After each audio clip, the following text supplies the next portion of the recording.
હું વ્યવસાય એડવોકેટ છું અને નોટરી છું. મિશન ન્યૂ ઇન્ડિયાની અંદર ગુજરાત પ્રદેશ પ્રવક્તા તરીકે સેવા નિભાવું છું.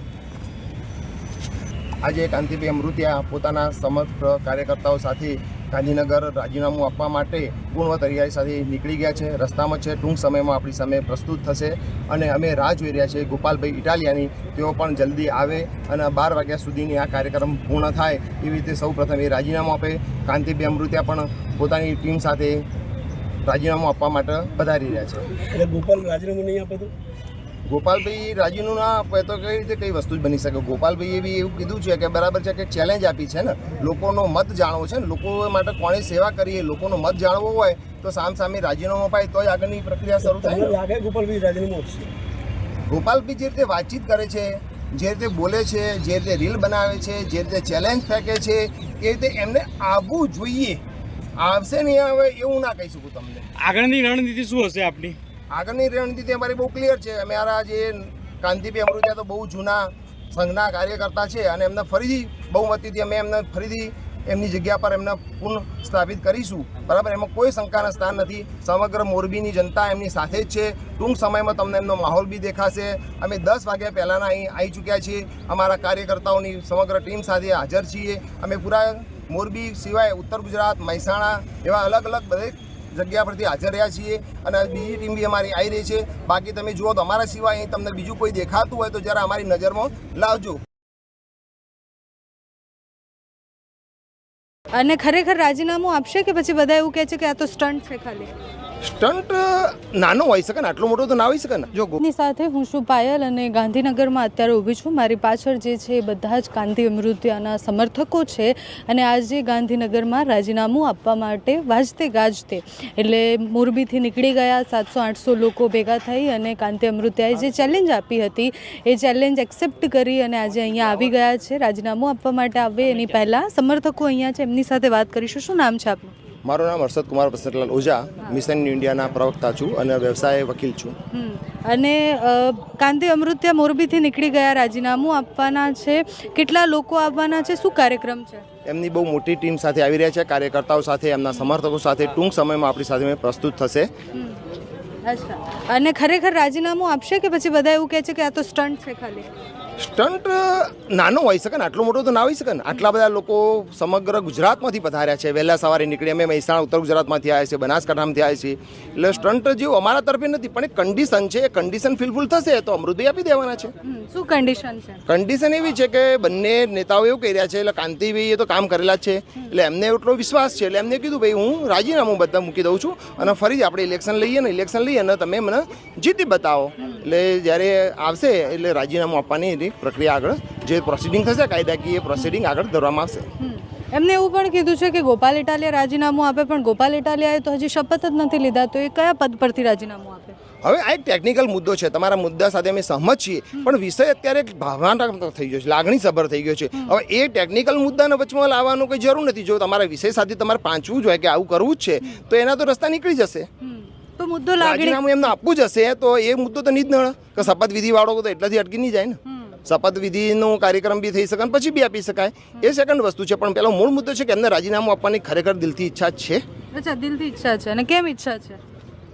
દિલથી કાંતિભાઈની વાત કરું તો કાંતિભાઈ તો બહુ જૂના કાર્યકર્તા છે. નરેન્દ્ર મોદીભાઈ સાથે એમને બહુ જૂના સંબંધો છે, સાથે કામ કરેલું છે. એમને એટલો કોન્ફિડન્સ છે કે હું ફરીથી જનતાના કામ કરવા માટે હું ફરીથી આવી જઈશ એમ.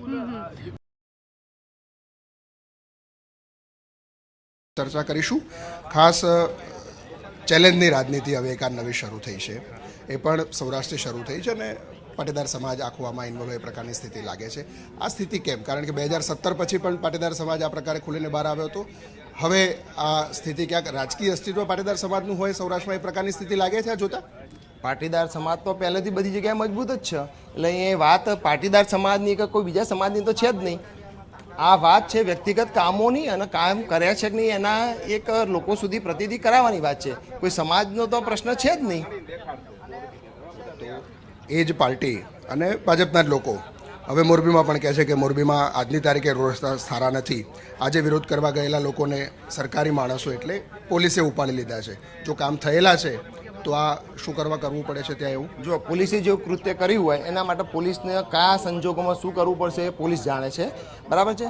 વાત રહી એમને ઉપાડી લેવા, તો એની અંદર બી એમને કોઈ જગ્યાએ કાયદાને કદાચ હાથમાં લેવા પ્રયત્ન કર્યો છે અને એમને કાયદો અને જળવાય સુખ શાંતિ એના ભાગરૂપે કંઈ કર્યું છે એ વિશે હું બહુ ટિપ્પણી જાહેરમાં ના કરી શકું, બરાબર છે.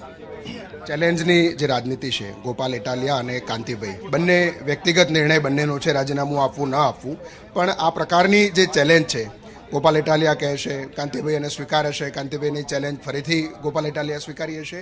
લોકશાહીમાં આ ચેલેન્જ કેટલી યોગ્ય? કારણ કે પ્રજા ચૂંટીને મોકલે છે ધારાસભ્ય. બિલકુલ યોગ્ય નથી, બિલકુલ યોગ્ય નથી. આ વસ્તુ ચલવી લેવા એવી જ નથી, આ હોવી જ ના જોઈએ.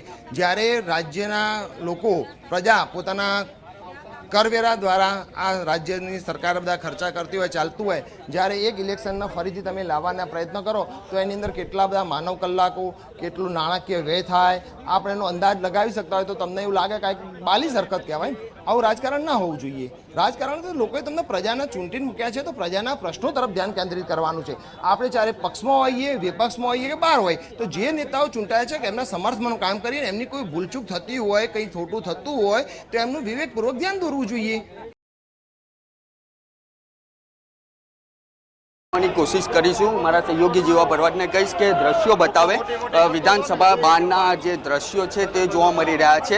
તેની સાથે સાથે ફરી એક વખત તેમનો કોન્ટેક્ટ કરવાની કોશિશ કરીશું કે જે કાંતિ અમૃતિયા છે તે વિધાનસભાની બહાર તમામ મીડિયાનો જમાવડો પણ જોવા મળ્યો છે અને તેની સાથે સાથે તેવું પણ કહેવામાં આવ્યું છે કે તુમ આગે બઢો હમ તમારે સાથે. પરંતુ અત્યારે જે પ્રકારના દ્રશ્યો છે તે રાજીનામાના દ્રશ્યો છે તે બતાવવામાં આવી રહ્યા છે. મારા સહયોગી જીવા ભરવાડને કહીશ કે દ્રશ્યો બતાવે, તે ટેલી કરીને બતાવે કે જે તેમના દ્વારા રાજીનામું છે તે તેમના દ્વારા બતાવવામાં આવી રહ્યું છે. પરંતુ હજી સુધી જે ગોપાલ ઇટાલિયા છે તે નથી પહોંચ્યા ગાંધીનગર, પરંતુ તેમનો મોબાઈલ ફોન પણ ગોપાલ ઇટાલિયા અહીંયા હાજર નથી. હવે કાંતિભાઈનું સ્ટેન્ડ શું? બીજા બોલો પણ અવાજ કરો તમે. કાંતિભાઈ આ બાજુ જુઓ.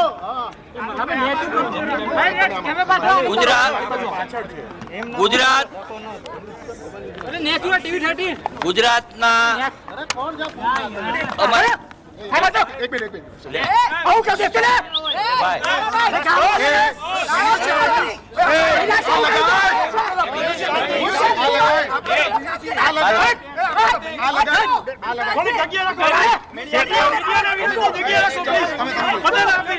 આ નો કરો ભાઈ. આમરો પ્લીઝ જગ્યા રાખો, બધાને ભાઈ આપી દે. તમે રાખી દીધો પ્લીઝ. મીડિયાને વિનંતી. ઈ કરશે હવે તું જાના તમે બોલો કાંતિભાઈ.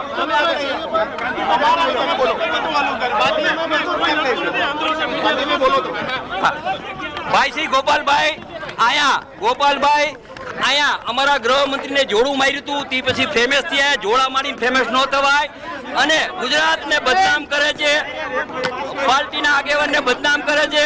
એટલે ગોપાલભાઈ, હજી હું ચેલેન્જ કરું કે આ રાજીનામું આવ્યો, ગોપાલભાઈ શપથ લે તે પછી પણ હું જઈએ ગોપાલભાઈ કહે ત્યારે હું રાજીનામું દેવા આવીશ, એ હું ખાતરી આપું અને હું જ્યારે બોલાવે ત્યારે આપવાનો. કાંતિભાઈ, આ સૌરાષ્ટ્રમાં મેહુવા પાટીદારની રાજનીતિનો એક ભાગ હવે કાલ ઉઠીને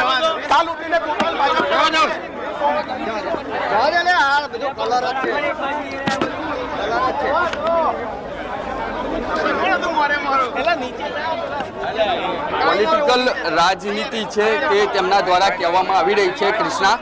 તેની સાથે સાથે જો વાત કરવામાં આવે તો તમામ પ્રકારની જે વાતો છે તે અત્યાર સુધી સામે આવી હતી. તેની સાથે સાથે જો વાત કરીએ તો તેમના દ્વારા તેવું પણ કહેવામાં આવ્યું છે કે જે ગોપાલ ઇટાલિયા છે તે આવશે ત્યારે હું ફરી એક વખત આવીશ અને રાજીનામું આપીશ. એટલે કે આ જે સમગ્ર વહેલી સવારથી અત્યાર સુધીનો જે ઘટનાક્રમ સર્જાયો છે તે એક પોલિટિકલ ડ્રામા કહી શકાય કૃષ્ણા.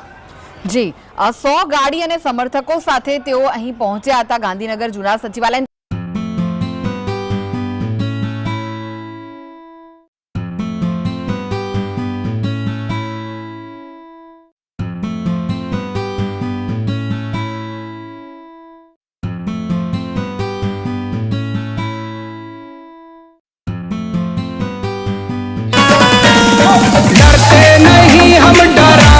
देंगे सबको, कुछ दिन रुको हम बता देंगे सबको। चले हैं मिलके बजरंगी की टोली, हम वो हिंदू नहीं जो लग जावे बोली। झुक जावेगा रे ओ झुक जावेगा, हमसे यो सारा जहां। हो धरती हो चाहे हो ये आसमां, हम भगवा लहराते वहाँ। धरती हो चाहे हो ये